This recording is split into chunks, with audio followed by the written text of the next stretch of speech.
네, 아까 다 소개 못한 분들이 있어서 다시 소개드리고자 합니다. 예, 한학양 자매 인도로 지현배님께서 또 오늘 처음 교회에 방문해 주셨습니다. 환영합니다. 그리고 지난번에 결혼한 김태영, 서경은 신혼 부부, 부부죠. 오늘 교회에 함께 방문해 주셨습니다. 잠깐 자리에서 일어나실 수 있을까요? 우리 환영의 박수. 드립니다. 감사합니다. 앞으로 저희 교회에서 함께 신앙생활 잘 할 수 있도록 기도해 주시고 환영해 주시기를 부탁드립니다. 성경 봉독 시간입니다. 다리가 불편하지 않으신 분들 함께 일어나서 하나님의 말씀 합독하도록 하겠습니다.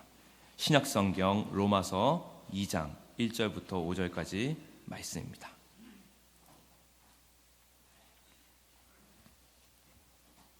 함께 하나님 말씀 받들어올리도록 하겠습니다. 그러므로 남을 판단하는 사람아, 누구를 막론하고 내가 핑계하지 못할 것은 남을 판단하는 것으로 내가 너를 정죄함이니 판단하는 내가 같은 일을 행함이니라. 이런 일을 행한 자에게 하나님의 심판이 진리대로 되는 줄 우리가 아느라. 이런 일을 행한 자를 판단하고도 같은 일을 행하는 사람아, 내가 하나님의 심판을 피할 줄로 생각하느냐? 혹 내가 하나님의 인자하심이 너를 인도하여 회개하게 하심을 알지 못하여 그의 인자하심과 용납하심과 길이 참으심이 풍성함을 멸시하느냐? 다만 내 고집과 회개하지 아니한 마음을 따라 진노의 날 곧 하나님의 의로우신 심판이 나타나는 그날에 임할 진노를 내게 쌓는도다. 아멘. 자리에 착석하여 주십시오.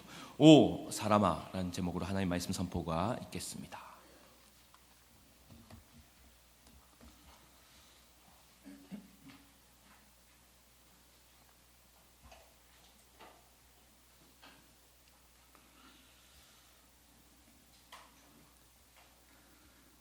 성도 여러분, 세상에서 제일 재밌는 이야기가 뭘까요? 성경 이야기요. 와, 누구세요? 귀한 분이 함께하고 계셔요. 다 이렇게 될 수 있기를 축복합니다. 근데 이제 보통 제일 재밌어하는 얘기는 남 이야기하는 거죠. 특히 남 흉보는 이야기는 밤새워 이야기해도 지칠 줄도 곤비할 줄도 모릅니다. 오죽하면 성경에도 있어요. 잠언 18장 8절과 26장 22절 보면 똑같은 구절이 두 번 나오는데 남의 말 하는 것에 대한 말씀이에요. 제가 한번 읽어볼게요.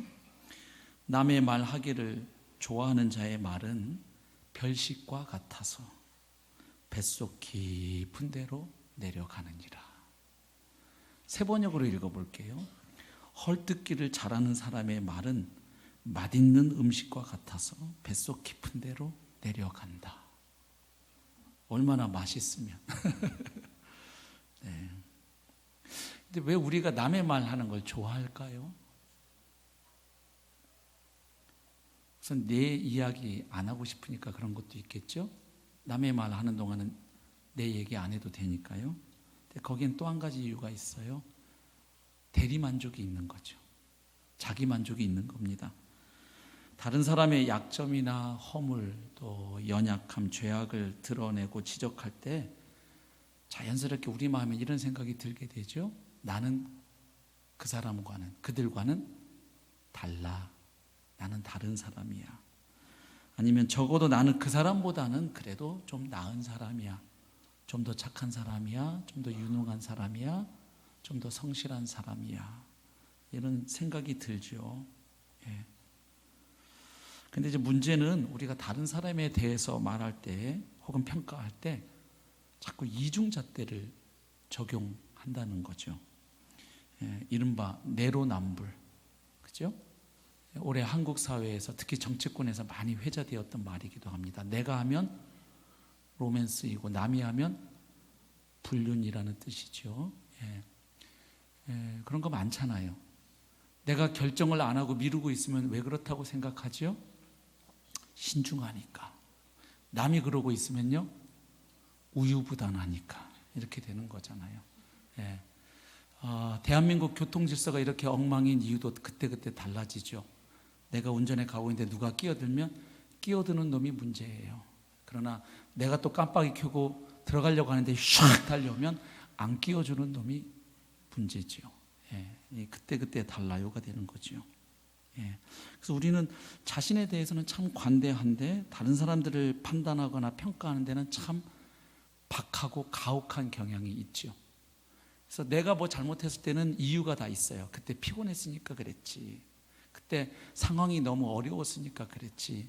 상대방이 나를 도발했으니까 그랬지. 이렇게 다 이유가 있습니다. 근데 남이 실수할 때에는 그런 전후 사정 잘 고려하지 않죠. 그냥 딱 드러난 행동 가지고 그 사람의 인격을 우리는 판단하기 좋아합니다.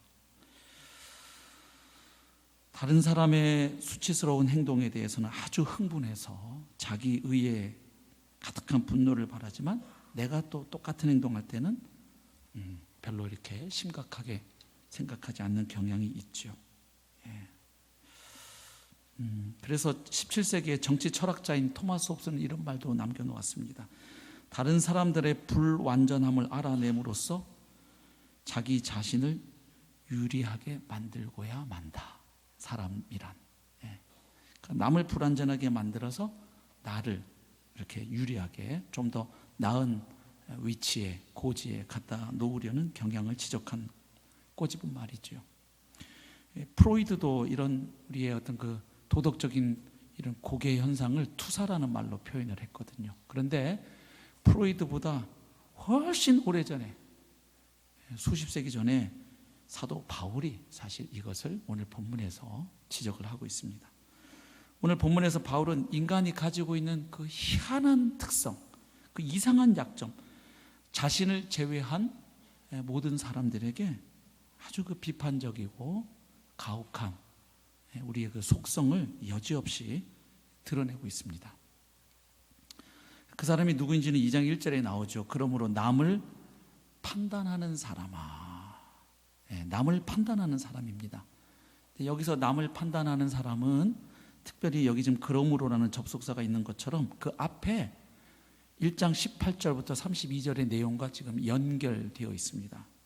그래서 여기서 나오는 남을 판단하는 사람은 앞단락 1장 18절부터 32절의 죄악이 열거된 죄악들을 보면서 나는 그 죄악들과는 상관이 없다고 생각하면서 아니면 그 앞에서 지적된 사람보다는 좀 더 도덕적으로 우월하다고 생각하면서 이런 사람들을 이제 판단하고 정죄하는 사람을 가리키죠.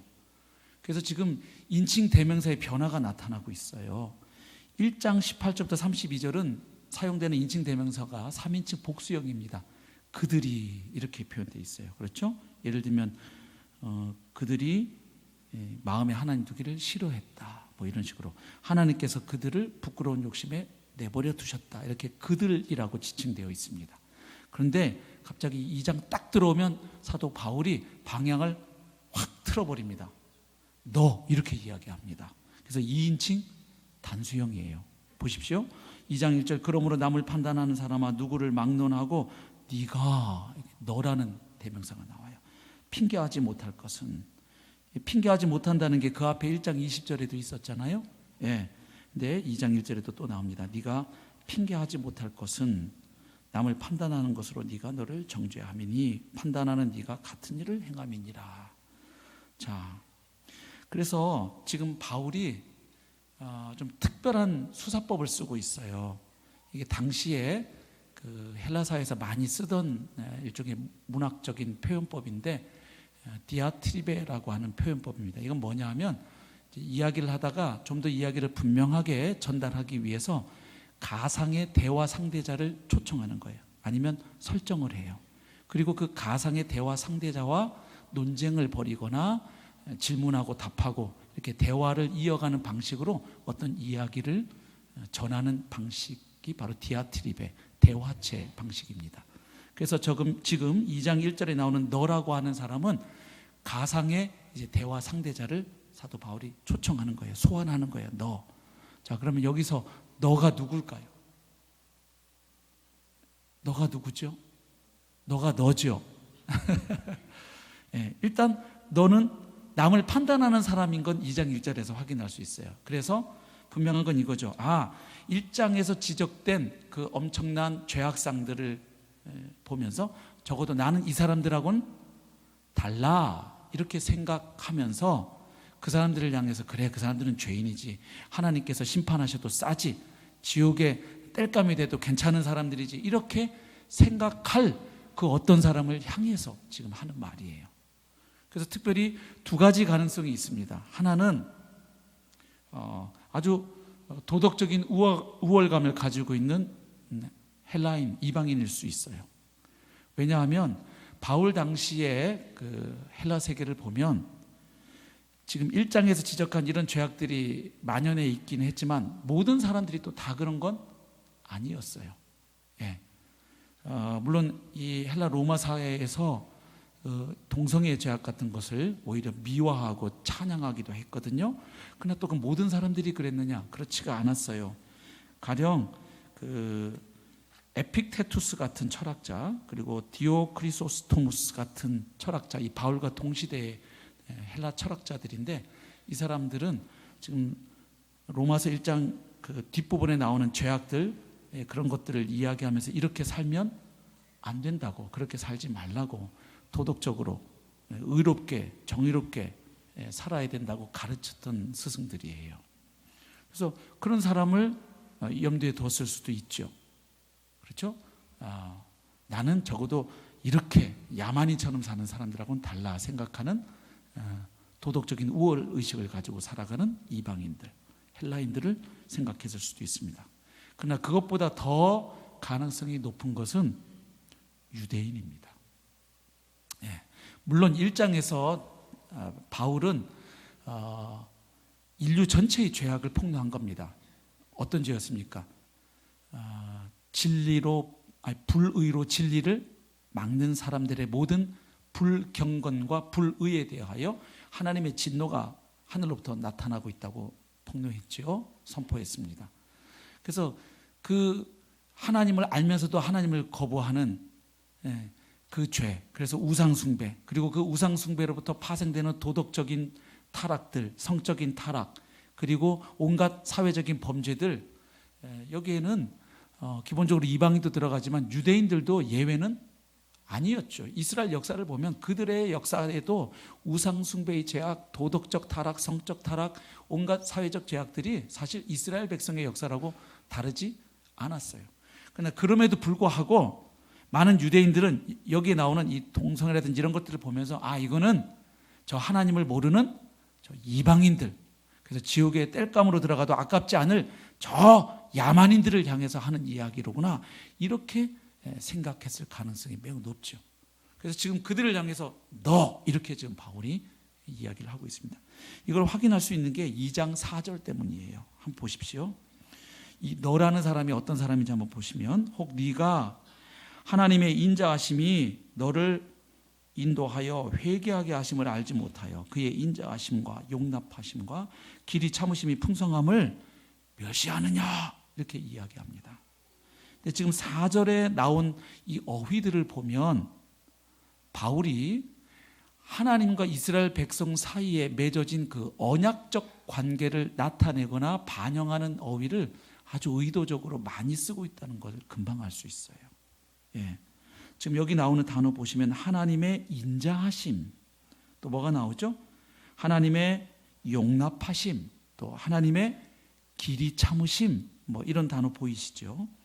이런 단어들은 구약 성경에서 보면 이스라엘을 향한 하나님의 그 언약적인 사랑 혹은 그 언약적인 신실하심을 나타낼 때 자주 사용되는 어휘들이에요.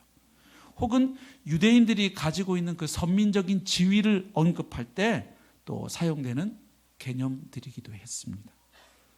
참고로 여러분, 헬라 문헌에서는 신들을 가리켜서, 헬라 세계에도 각종 신들이 있었죠. 그리스 로마 신 한번 떠올려 보세요. 그런데 그 헬라 문헌에서는 신들을 가리켜서 인자하다, 선하다 이렇게 표현하는 경우는 거의 없습니다. 예. 하나님을, 신을 가리켜서 인자하다, 선하시다 이렇게 표현하는 문구는 구약 성경에서 많이 나옵니다. 특별히 시편에서 언약 백성에게 신실하신 하나님의 성품을 묘사할 때 아주 자주 사용되는 단어들입니다.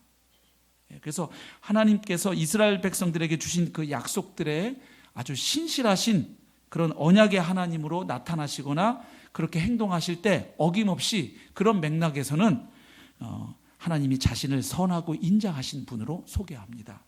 가령 시편 25편 7절이나 86편 5절, 106편 1절 등에 보면 전부 하나님을 선하고 인자하신 분으로 그렇게 서술하고 있습니다. 그 다음에 이 오래 참으신다, 용납하신다 하는 이 표현은 이 구약과 유대교에서 이스라엘 백성들에게 회개할 기회를 주시기 위해서 오래 참으시고 기다리시는 그 하나님의 성품을 묘사할 때 자주 이제 사용되었던 어휘들입니다. 그래서 바울이 지금 여기서 너라고 말할 때는 특별히 유대인들을 더 마음에 많이 염두에 두고 있다고 볼 수 있습니다. 물론 유대인이 아니어도 자신은 도덕적으로 남보다 우월하다고 생각하면서 다른 사람을 정죄하는 태도로 판단하는 모든 사람들이 다 포함될 수 있겠지만 특별히 바울의 마음속에는 또 유대인들을 마음에 두고 있었던 것이죠. 근데 유대인이라는 단어는 안 씁니다. 유대인이라는 단어는 이제 2장 17절에 가서 비로소 등장합니다. 그래서 이제 어떤 학자들은 2장 17절부터는 유대인의 죄악을 이야기하지만 그 앞에 2장 1절부터 앞단락은 그냥 도덕적이고 의롭다고 생각하는 그냥 일반 사람을 이야기한다 이렇게 하는데 지금 말씀드렸던 것처럼 단어만 안 쓸 뿐 바울의 마음속에는 이미 유대인들을 겨냥하고 있다는 게 앞단락에서 이미 여러 가지로 드러나고 있습니다. 그래서 지금 헬라의 도덕적인 사람들이 되었든지 아니면 이방인들을 보면서 나는 그들과 다르다고 생각하는 유대인들이 되었든지 간에 오늘 본문에서 바울은 자신은 남보다 도덕적으로 더 낫다고 우월하다고 생각하며 다른 사람을 판단하고 정죄하는 그들을 향해서 선포합니다. 뭐라고 이야기합니까? 네가 어떤 기준을 가지고 다른 사람을 판단하고 정죄하지만 사실인즉슨 너도 똑같은 일을 행하고 있지 않느냐. 따라서 네가 다른 사람을 판단하고 정죄하는 것은 결국 너 자신을 정죄하는 것과 마찬가지 행위이다. 그 이야기를 지금 하고 있습니다. 네가 핑계하지 못할 것은 남을 판단하는 것으로 네가 너를 정죄함이니 왜냐? 판단하는 네가 같은 일을 행함이니라. 청문회 때 보면 잘 드러나죠? 그렇게 남 얘기했던 사람들이 또 본인이 청문회에 나오면 그렇게 또. 그래서 요즘 그 국가 일할 사람 모시기가 어렵다면서요. 이렇게 장관이나 뭐 이렇게 모시려고 그러면 다 이제 신상이 다 털리니까 20년 전에 그 딱지 떼고 요금 안 낸 것까지 다 나오잖아요. 그죠? 내가 모르고 있는 것까지 다 까발려지니까 그렇게들 사형들을 많이 한다고 하죠. 자, 그래서 지금 이런 사람을 가리켜서 바울은 너라고 지칭하면서 너도 1장에 나왔던 사람들과 똑같이 하나님의 진노의 심판을 피할 수 없다는 엄중한 사실을 선포합니다. 그래서 결국 바울은 특별히 유대인들로 볼 경우에 유대인들이 가지고 있는 거짓된 신화를 지금 부수고 있는 겁니다. 유대인들이 특별히 바울 당대 유대인들이 가지고 있던 의식 가운데 하나가 이런 겁니다. 자신들은 이방인들과 근본적으로 다르다고 생각했던 것입니다.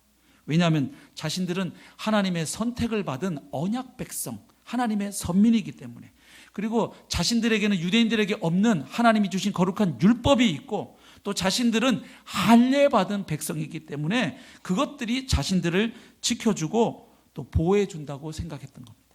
그리고 또 그들이 생각했던 하나님은 언약에 신실하신 하나님이니까 자기들이 죄를 지어도 계속 용서해 주시는 하나님, 특별 대우를 해 주시는 그런 하나님, 그런 하나님의 특별한 돌보심과 사랑을 받는 자들이 바로 자기들이라고 생각했던 것이죠. 근데 바울이 지금 그것을 부서뜨리고 있는 거예요. 너희들도 너희들이 생각하는 것과 다르게 너희들이 경멸하는 이방인들과 똑같이 너희들도 하나님 앞에 죄인들이다. 그래서 너희들도 하나님의 의가 나타난 복음이 절실하게 필요하다. 너희들도 예수 그리스도가 아니면 구원의 가능성이 없는 존재적 죄인임을 지금 폭로하고 있는 것이죠. 그리고 실제로 그 뒷부분에서는 보면 유대인들이 자신들을 지켜주는 일종의 보호막, 안전장치라고 생각했던 것들을 다 깨부숴뜨립니다. 2장 12절부터 16절에 이제 앞으로 보실 본문이지만 너희들이 자랑스러운 율법이 너희들을 지켜주는 안전책이 아니라는 사실을 드러냅니다. 2장 17절부터 24절은 유대 민족들이 가지고 있는 특권도 그들을 지켜주는 안전책이 아니라는 사실을 선포합니다. 2장 25절부터 29절은 그들이 자랑스러워하는 할례도 그들의 미래를 보장해 주지 못한다는 사실을 선포합니다. 그래서 진짜 할례는 몸에 받는 게 아니라 마음에 받아야 한다는 사실을 선포하지요. 사실 바울 당시 이스라엘 백성들만 이런 생각을 한 게 아니고요. 그 전에 이스라엘 백성들도 이런 생각을 했죠. 자신들이 죄를 지어도 하나님의 법궤와 성전이 그들 곁에 있는 한 그것들이 자신들을 지켜주리라고 생각했습니다. 하지만 하나님은 선지자들을 보내셔서 그들의 생각이 잘못되었다는 것을 말씀해 주셨죠.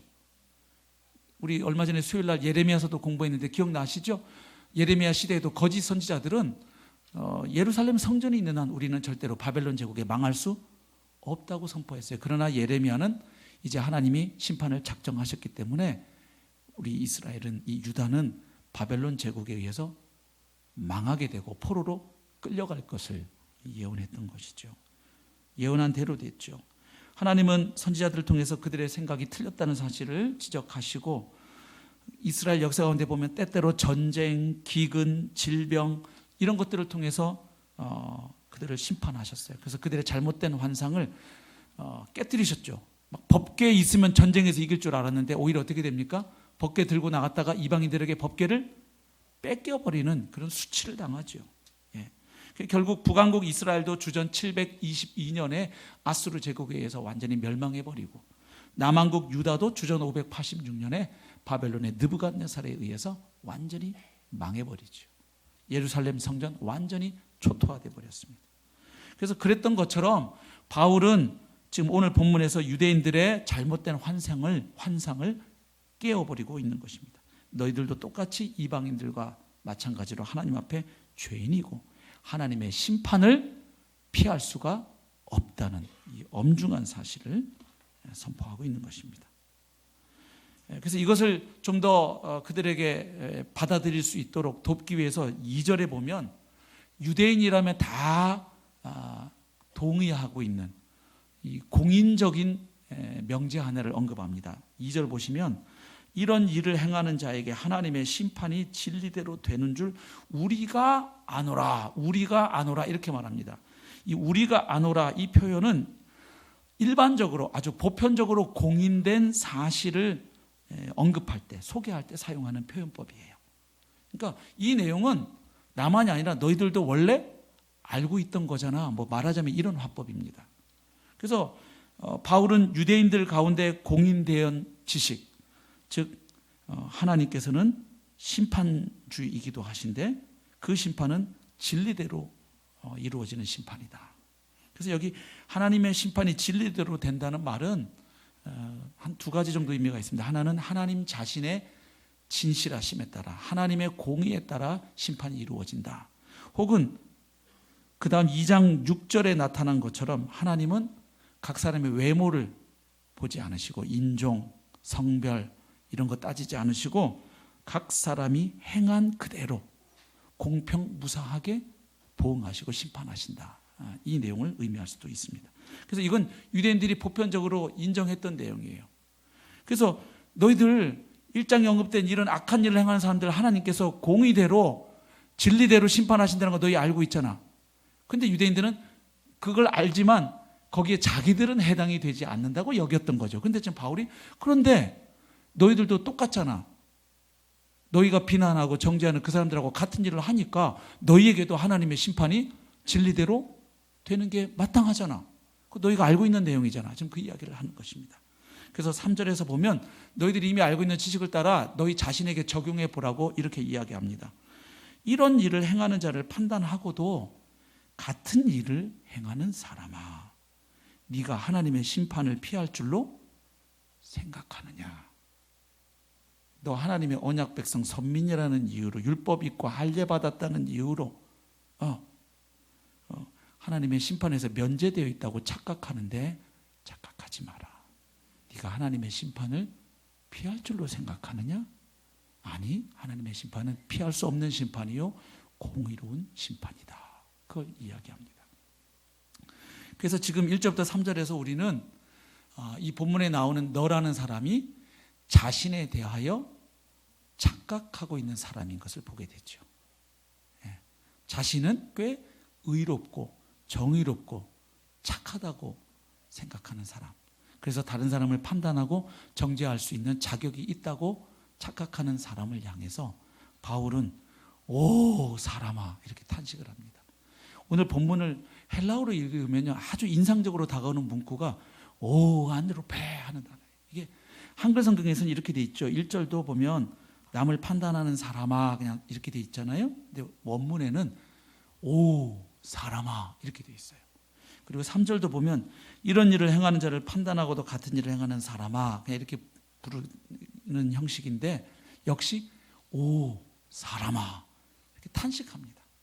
그러니까 바울이 왜 탄식하겠어요? 자기의 실체를 보지 못하고 착각하는 그 사람들을 보면서 탄식하는 거죠.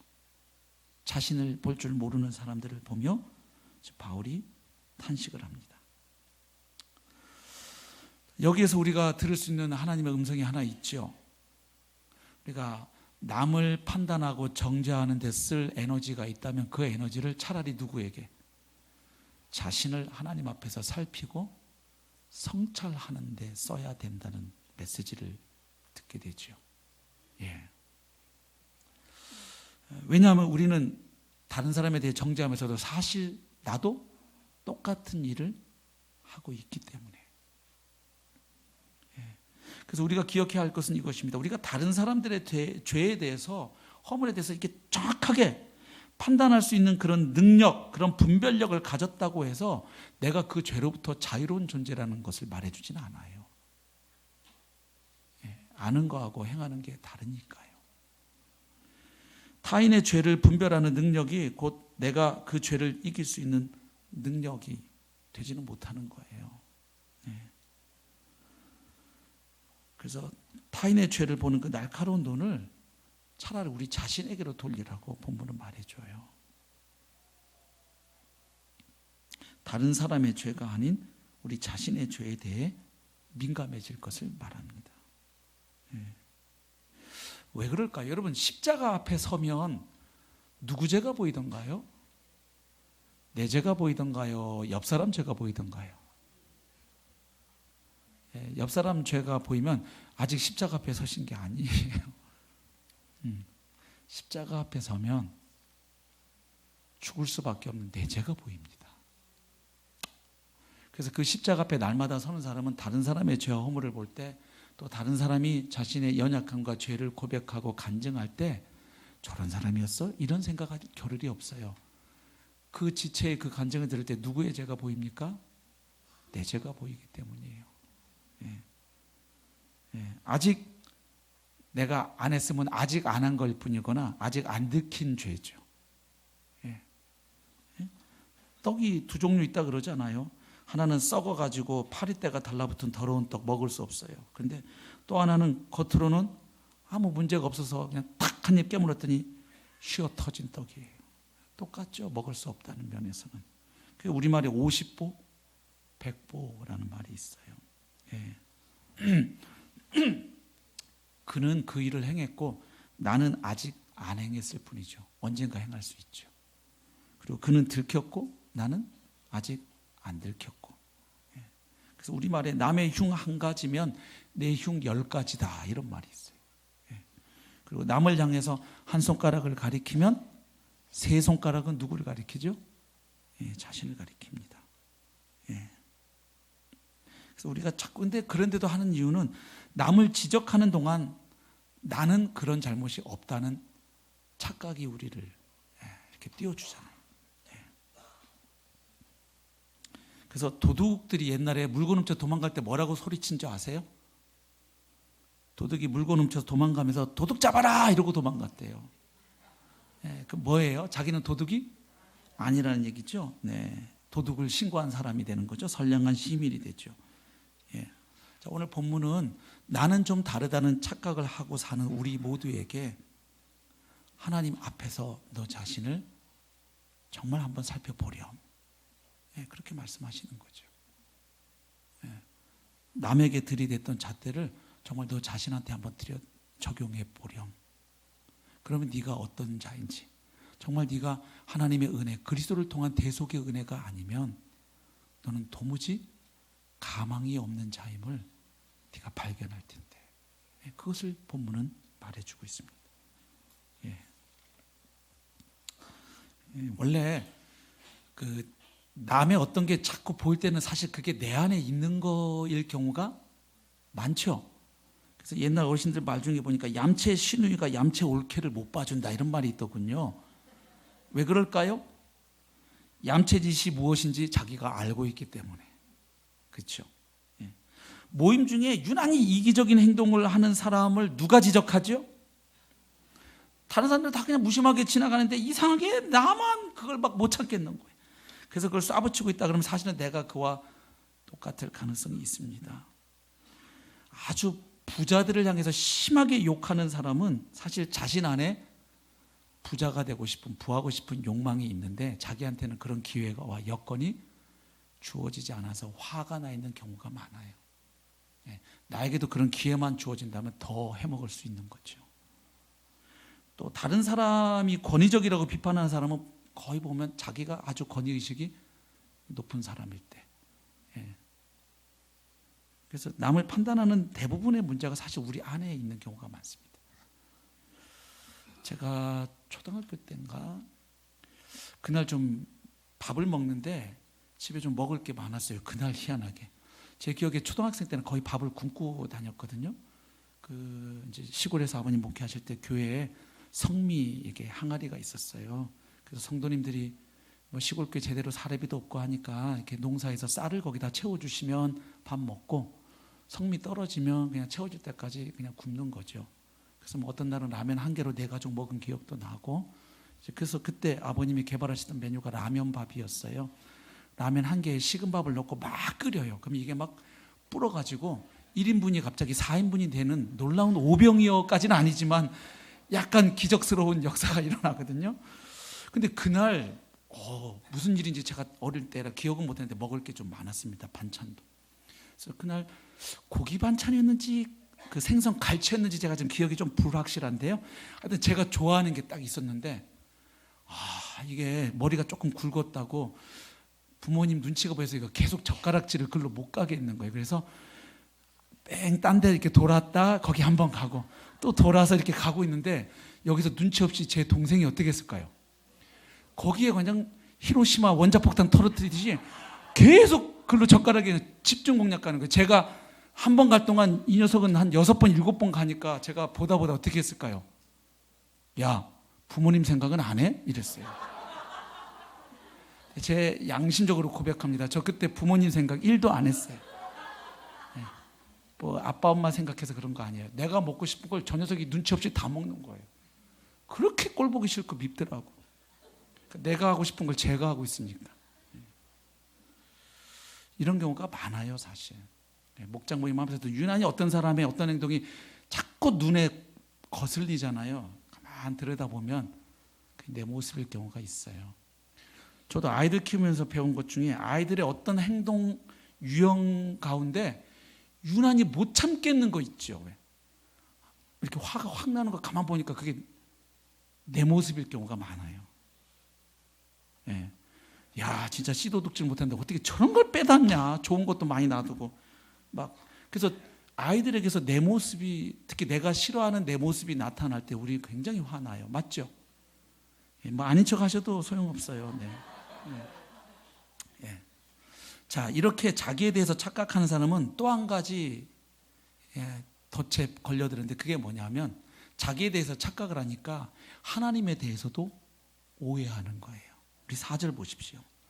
혹 네가 하나님의 인자하심이 너를 인도하여 회개하게 하심을 알지 못하여 그의 인자하심과 용납하심과 길이 참으심이 풍성함을 멸시하느냐.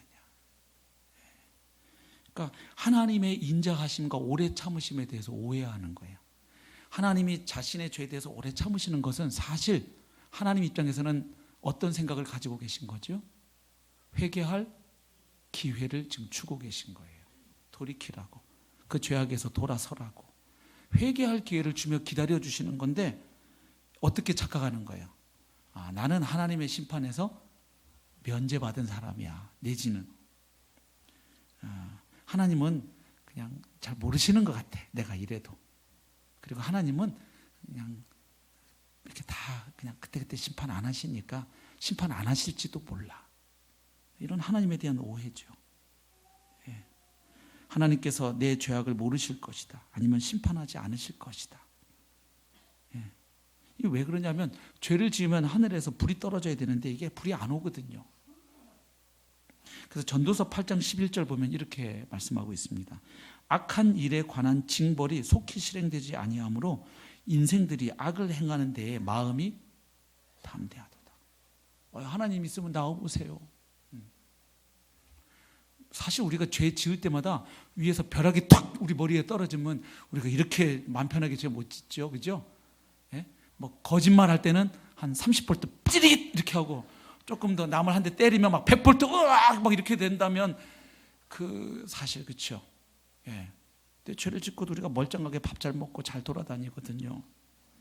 그래서 그때 심판하시지 않다 보니까 근데 그게 사실 하나님이 자비를 베푸셔서 지금 기회를 주고 계시는 상황인데 악을 행하는데 마음이 담대해진다는 거예요. 구약 이스라엘 역사가 그걸 말해주죠. 이스라엘 백성들에게 특별한 사랑을 하나님 베푸신 게 맞죠. 그들이 잘못했을 때 그때마다 다 하나님이 직결 심판하지 않으셨죠. 그렇죠? 예. 회개하고 돌아오도록 오래 참고 기다리셨습니다. 하나님은 오래 참으시는 분이 맞아요. 근데 이걸 악용하면 안 된다는 거예요. 예. 그래서 하나님의 선하심과 인자하심, 오래 참으심, 용납하심을 악용해서 계속 그렇게 죄를 짓고 그렇게 머물러 있으면 안 된다는 경고를 주는 거죠. 예. 왜냐하면 하나님이 오래 참으시는 것은 우리로 하여금 방종할 기회를, 죄 짓는 기회를 주시는 게 아니라 사실은 회개할 기회를 주시는 거거든요. 그래서 우리 신약성경 베드로후서에도 이 말씀이 있어요. 3장 9절 말씀 보면 한번 같이 읽어보실까요? 시작. 주의 약속은 어떤 이들이 더디다고 생각하는 것 같이 더딘 것이 아니라 오직 주께서는 너희를 대하여 오래 참으사 아무도 멸망하지 아니하고 다 회개하기에 이르기를 원하시느니라. 아멘. 예, 회개하기를 하나님이 참고 기다리고 계신데 그 하나님의 선하심을 악용해서 너희가 그렇게 계속 죄를 짓느냐 지금 경고하는 거죠. 그것은 결국 하나님을 멸시하는 행위다. 예, 4절에 돼 있죠. 그의 인자하심과 용납하심과 길이 참으심이 풍성하신 그것을 멸시하느냐. 예. 그리고 그들이 그렇게 하는 그 마음 상태를 폭로한 게 5절이에요. 다만 내 고집과 회개하지 아니한 마음을 따라. 여기 고집이라는 단어는 아주 완고한 것, 강팍한 마음 상태를 말해요. 그 다음에 회개하지 않는 마음은 하나님께로 돌아서지 않는. 예. 그래서 이 고집과 회개하지 않는 마음, 이 완고함에다가 이걸 결합시켜 놓은 거죠. 그래서 얼마만큼 그 마음이 강팍한 상태인지를 보여주는 것이죠. 이들의 마음이 이렇게 된 게 결국 하나님께 대한 오해는 또 자기에 대한 착각하고 이게 서로 연결되어 있는 거죠. 동전의 앞뒤면처럼 말입니다. 그러니까 회개해야 된다는 걸 유대인들도 알았거든요. 근데 어디까지나 그거는 이방인들에게 해당되는 이야기라고 자꾸 생각하는 경향이 있는 거예요. 예. 이방인들에게 해당되는 진리를 여기고 자신들에게는 자꾸 적용하려고 들지 않았던 거죠. 그래서 유대인들의 그런 경향성이 성경에 아주 잘 나타나 있는 본문이 있습니다. 누가복음 18장에 보면 예수님께서 그 유대인들의 그 위선적인 태도, 특별히 그 바리새인의 위선적 기도를 들어서 이렇게 보여주시는 본문이 있어요. 한번 보실게요. 누가복음 18장 9절.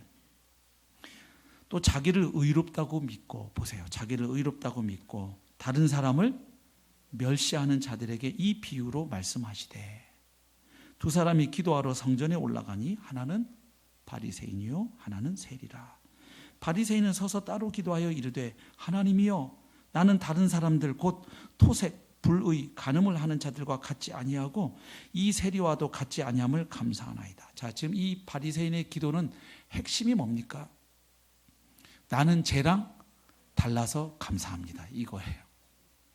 난 쟤랑 달라요. 하나님 감사해요. 또 다르게 표현하면 하나님 저 참 잘나서 감사합니다, 이런 거죠.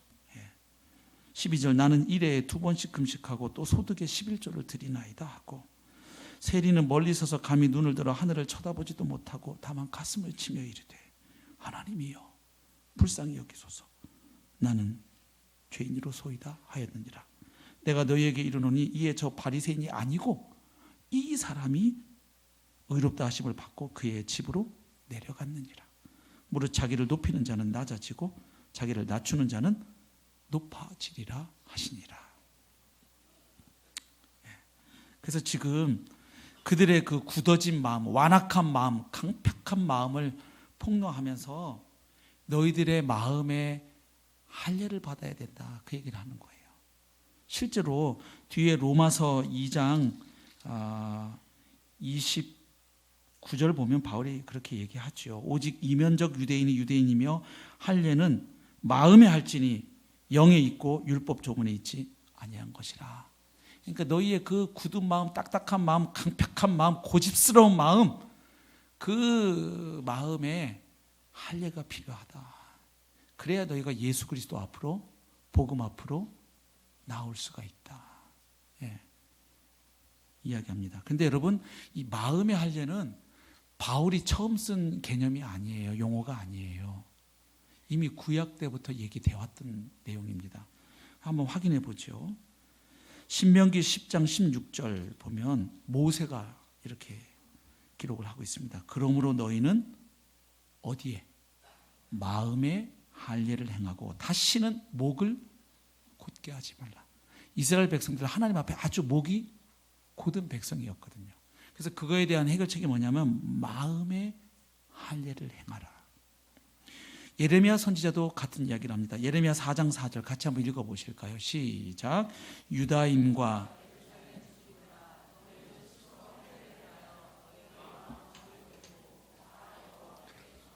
그리하지 아니하면 너희 악행으로 말미암아 나의 분노가 불같이 일어나 사르리니 그것을 끌 자가 없으리라. 그래서 이스라엘 백성들에게 설교하면서 모세는 알았어요. 이 사람들이 가나안 땅 들어가면 결국 하나님의 법을 지키지 못할 것을. 왜냐하면 그들의 마음이 할례받지 않았기 때문에. 그래서 나중에 해결책을 다시 줍니다. 너희들이 정말 하나님의 법에 순종하려면 마음의 할례를 받아야 된다. 그렇게 되면 그게 가능해진다. 신명기 30장 6절 말씀 보십시오. 모세가 이렇게 말하죠. 내 하나님 여호와께서 내 마음과 내 자손의 마음에 뭘 행하사? 할례를 베푸사. 할례를 베푸사. 마음의 할례를 베푸사. 그 마음의 할례 받으면 그 결과가 뭐죠? 너로 마음을 다하며 뜻을 다하여 내 하나님 여호와를 사랑하게 하사 너로 생명을 얻게 하신 것입니다. 그러니까 하나님의 법에 순종하는 삶은 철저하게 마음이 할례 받을 때 가능하다는 거예요. 이 밖에 어떤 행동 몇 가지 적당히 고쳐가지고 해결되는 문제가 아니라는 거예요. 그래서 예레미야 선지자는 새 언약을 예언했던 것이죠. 예레미야 31장 보십시오. 31절 여호와의 말씀이니라. 보라 날이 이르리니 내가 이스라엘 집과 유다 집에 뭘 맺으리라? 새 언약을 맺으리라. 이 언약은 새 언약은 내가 그들의 조상들의 손을 잡고 애굽 땅에서 인도하여 내던 날에 맺은 것, 이 시내산 언약 모세 언약 곧 옛 언약입니다. 그 언약과 같지 아니할 것은 내가 그들의 남편이 되었어도 그들이 내 언약을 깨뜨렸음이니라. 여호와의 말씀이니라. 그러나 그날 후에 내가 이스라엘 집과 맺을 언약 곧 새 언약은 이러하니, 새 언약의 특징입니다. 곧 내가 나의 법을 그들의 속에 두며 그들의 마음에 기록하여 그 결과가 뭡니까? 나는 그들의 하나님이 되고 그들은 내 백성이 될 것이라. 그러니까 하나님과의 올바른 관계가 수립된다는 거예요. 34절 그들이 다시는 각기 이웃과 형제를 가리켜 이르기를 너는 여호와를 알라 하지 아니하리니 이는 작은 자로부터 큰 자까지 다 나를 알기 때문이라. 이 새 언약의 결과 그 마음에 하나님의 법이 새겨지면 큰 자나 작은 자나 다 하나님을 알게 된다는 겁니다. 그리고 내가 그들의 악행을 사하고 다시는 그 죄를 기억하지 아니하리라. 완전한 속죄가 있다는 거예요. 여호와의 말씀입니다. 그런데 예레미야 선지자는 하나님의 법이 마음에 새겨진다, 새 언약의 특징을 그렇게 설명했는데 하나님의 법이 구체적으로 마음에 어떻게 새겨지는지는 설명을 안 해주었어요. 그냥 과거의 옛 언약은 십계명 돌판에다 새겼지만 이스라엘 백성 지킬 수가 없었다. 그래서 새 언약은 아예 하나님의 법을 어디다? 우리 마음판에, 돌판이 아니라 마음판에 새기신다. 이게 새 언약의 특징이다 했는데 어떻게 그 마음판에 하나님의 법이 새겨지느냐? 그것을 예언한 선지자가 에스겔입니다. 에스겔서 36장 26절.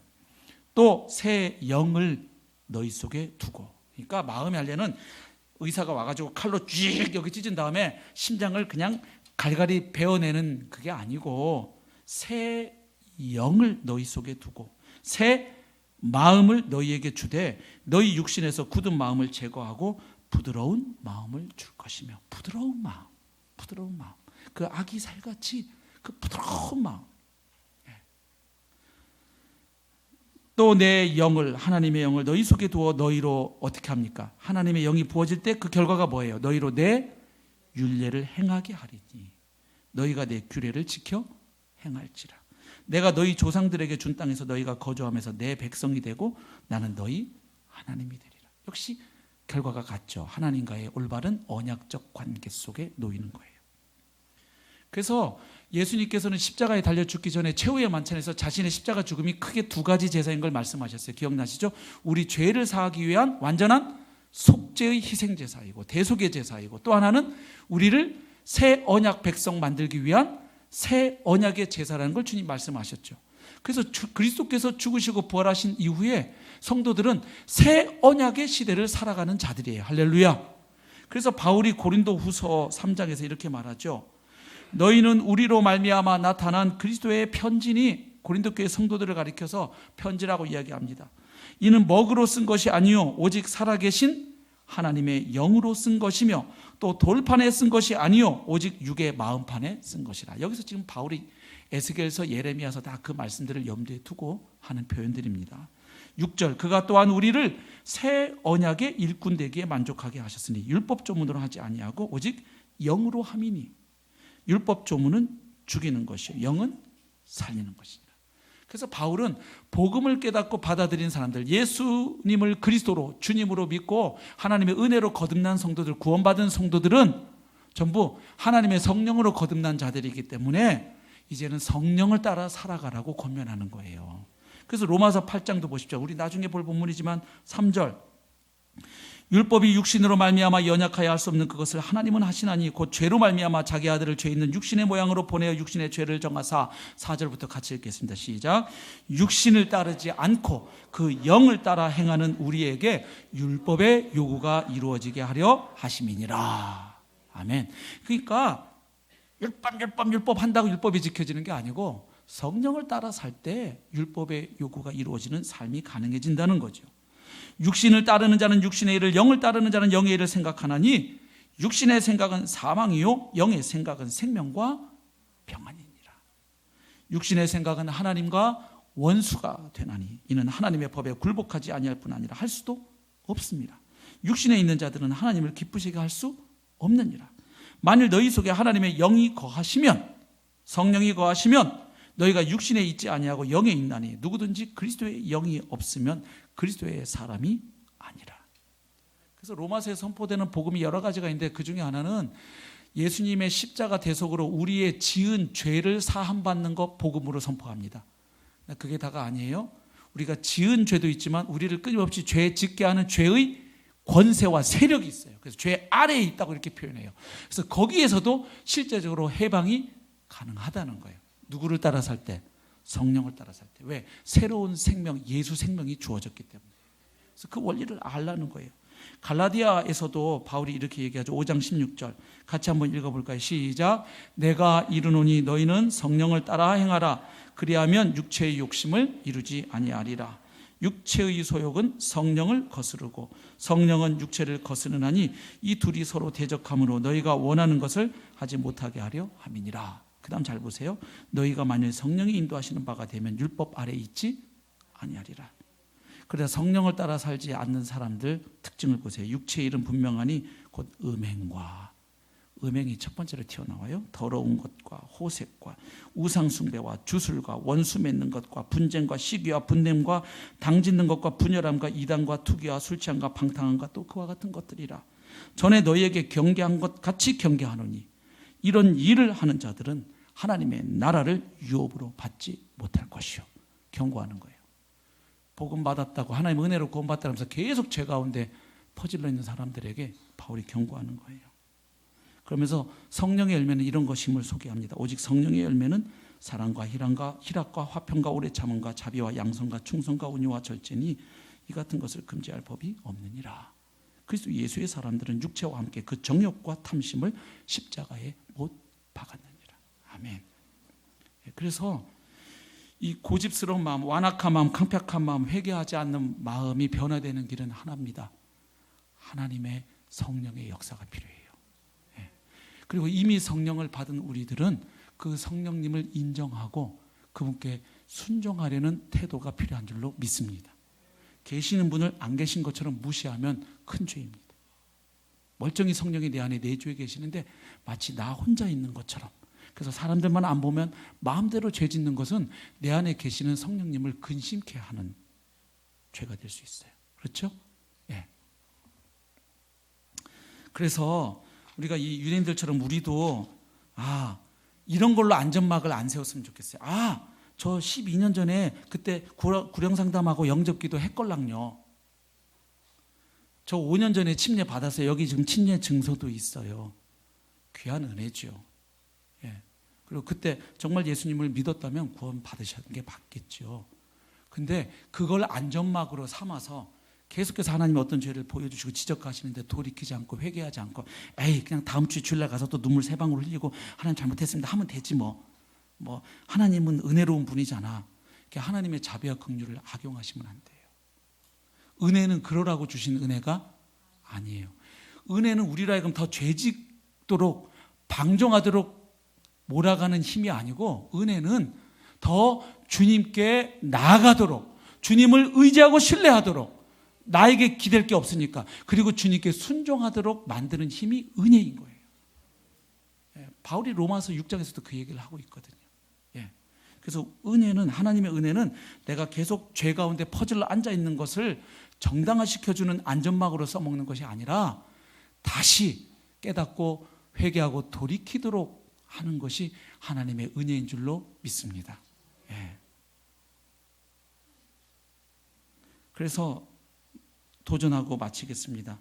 혹시 교회 예배에 나와 계시지만 정말 마음속으로는 예수님을 안 믿고 계신 분들, 예배는 참석하고 교회 여러 가지 행사에는 함께 하시지만 정말 내가 죽을 수밖에 없는 죄인임을 인정하고 두 손 두 발 다 들고 예수님 아니면 내가 구원 받을 수가 없군요, 도무지. 그래서 예수님을 전적으로 신뢰하고 날 위해 죽고 부활하신 그 예수님을 하나님이 보내주신 그리스도 구원자로 믿으시고, 그리고 온 세상의 주, 그리고 나의 주님으로 믿고 고백하시고 하나님의 은혜로 구원받으시기를 축복합니다. 그리고 그런 은혜를 이미 받으셨는데 우리가 또 넘어질 수 있어요. 성도도 죄 지을 수 있다고 성경은 가르쳐요. 우리 안에 죄성이 있거든요. 그러나 죄성이 있다는 그 사실이 그래서 계속 죄를 짓고 그렇게 살아도 된다는 이야기를 하려고 성경이 말하는 게 아닙니다. 성경이 우리의 죄성을 이야기하는 이유는 그렇기 때문에 구원받은 후에도 너희들은 너희 자신의 어떠함으로 너희의 능력과 힘으로 살아낼 수 있는 삶이 아니라는 걸 얘기하는 거예요. 너희는 용서받은 죄인이지, 너희가 용서받았다고 갑자기 죄도 하나도 안 짓는 무슨 그런 존재가 된, 그건 나중에 주님 오셔서 우리가 그 부활에 참여하고 영원한 하나님 나라에서 죄가 완전히 사라진 그곳에서 살 때 우리는 그런 존재가 돼요. 아멘. 우리가 그날을 소망하고 살아갔지만 그날 이 땅에 육신을 입고 사는 동안에는 우리가 싸움이 있죠. 그런데 그 싸움이 불신자들하고는 달라요. 왜? 예수 그리스도 밖에 있는 분들은 100번 죄랑 싸우면 100번 다 지는 싸움이에요. 아멘? 그러나 그리스도 안에 들어와 하나님의 자녀로 선택받은 분들은 이제 내 안에 예수 그리스도의 생명이 있는 거예요. 하나님의 생명이 부어졌단 말이에요. 할렐루야. 성령이 계시단 말이에요. 그래서 너희 자신을 의지하면 너희는 또 실패할 거야. 자빠질 거야. 넘어질 거야. 그러나 감사한 건 너희들이 넘어졌어도 또다시 일어날 수 있어. 또다시 예수님의 십자가 앞으로 와. 그래서 바울은 고백하는 겁니다. 나는 날마다 죽노라. 왜요? 날마다 죽음에 넘겨올 때 예수 생명으로, 나 죽고 예수 생명, 부활 생명으로 살아가는 그 은혜의 복음이 자기 삶의 실제가 되는 것을 그는 경험했기 때문에. 그래서 날마다 주님 십자가 앞에 서고 날마다 주님의 부활 생명에 의지해서 저에게 놀라운 그런 구원의 은혜를 주신 주님을 찬양합니다. 그러므로 이 복음의 진리를 계속 죄 짓는 데 써먹으면 안 됩니다. 그렇게 되면 마음이 굳은 마음이에요. 히브리서 3장 13절에서도 보면 히브리서 기자는 사람 마음이 강팍해지는 게 죄의 유혹 때문이라고 말을 해줘요. 즉 사람이 어떤 죄의 유혹에 노출돼서 습관적으로 그 죄를 짓고 범죄하다 보면 마음이 굳어져서 자칫하면 회개할 수 없는 마음의 상태까지도 갈 수 있다는 거예요. 화인 맞은 양심으로.